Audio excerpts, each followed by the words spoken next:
लोकतंत्र में सत्ता की साझेदारी का क्या मतलब है?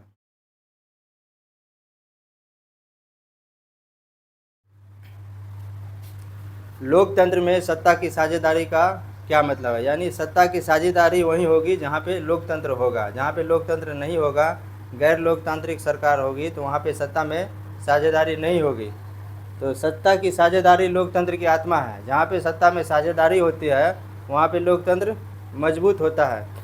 इसी को सत्ता की साझेदारी को समझने के लिए हम पॉइंट वाइज आपको समझाते हैं। सबसे पहला पॉइंट है, जब देश की शक्ति और फैसले लेने का अधिकार कई लोगों या संस्थाओं में या दलों में बांटा जाता है, तब उसे सत्ता की साझेदारी कहते हैं। जब देश की शक्ति और फैसले लेने का अधिकार देश की शक्ति और फैसले लेने का अधिकार कई लोगों, कई संस्थाओं, कई दलों में बांटा जाता है या कई समुदायों में बांटा जाता है, तब उसको हम सत्ता की साझेदारी कह सकते हैं। अकेले कोई एक व्यक्ति फैसला या निर्णय नहीं ले सकता है।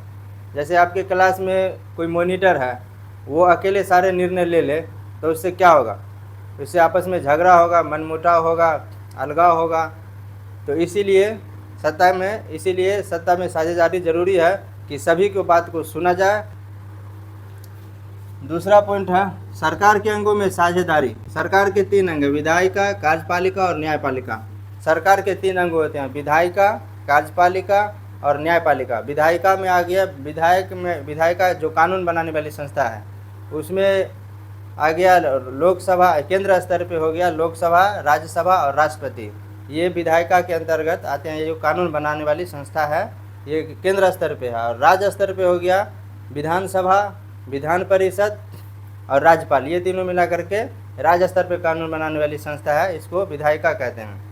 और दूसरा है कार्यपालिका। सरकार का एक अंग है कार्यपालिका, जो कानून को, बने हुए कानून को लागू करती है। तो कार्यपालिका के अंतर्गत कौन कौन आता है? केंद्र स्तर पे हो गया प्रधानमंत्री, राष्ट्रपति, उपराष्ट्रपति, मंत्रिमंडल जितने भी मंत्री हैं, और प्रशासनिक अधिकारी जितने भी सरकारी प्रशासनिक अधिकारी हैं, ये सब मिला के हो गया कार्यपालिका केंद्र स्तर पे। और राज्य स्तर पे कार्यपालिका हो गया मुख्यमंत्री, राज्यपाल और मंत्रिपरिषद और प्रशासनिक अधिकारी, सरकारी नौकरशाह, जो बने हुए कानून को लागू करते हैं। कार्यपालिका आप समझ गए। और उसके बाद है न्यायपालिका। न्यायपालिका अर्थात कोर्ट, जज, न्यायाधीश। हमारे देश में सर्वोच्च न्यायालय है, जैसे सुप्रीम कोर्ट है, हाई कोर्ट है, जिला अदालत है, अधीनस्थ अदालत है, ये सब हो गया न्यायपालिका। तो सरकार का जो है शक्ति इस सब में, सभी अंगों में बांटा हुआ है। तीसरा हो गया सामाजिक समूहों में साझेदारी, महिला आरक्षण, SC ST OBC आदि को रिजर्वेशन दे करके। सामाजिक समूहों को सत्ता में कैसे साझेदारी या भागीदारी बनाया जाता है?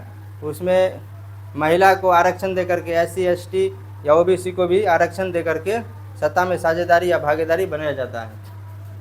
चौथा है, जहाँ सत्ता बांटी जाती है वहीं लोकतंत्र मजबूत होता है। जहाँ पे सत्ता बांटी जाती है वहीं पे लोकतंत्र मजबूत होता है। सत्ता की साझेदारी लोकतंत्र की आत्मा है। सत्ता में या सत्ता की साझेदारी जो है वो लोकतंत्र की आत्मा है। बिना आत्मा का कोई शरीर जीवित नहीं रह सकता जिस तरह से, उसी तरह से बिना साझेदारी का कोई लोकतंत्र नहीं चल सकता। भारत में सत्ता कई स्तरों पर बांटी गई है। भारत देश में सत्ता कई स्तरों पर बांटी गई है, जैसे केंद्र सरकार, राज्य सरकार और स्थानीय सरकार। 3 स्तर पर सत्ता बांटी गई है भारत में। छठा, अलग अलग राजनीतिक दल गठबंधन करके चुनाव लड़ते हैं और सरकार भी बनाते हैं। अलग अलग राजनीतिक दल गठबंधन करके चुनाव लड़ते हैं और गठबंधन करके सरकार भी बनाते हैं। जैसे किसी एक पार्टी को बहुमत नहीं मिली तो वो अलग दूसरे पार्टी से गठबंधन करके अपना बहुमत पूरा लेते हैं और सरकार बना लेते हैं। इस तरह से सत्ता में साझेदारी होती है।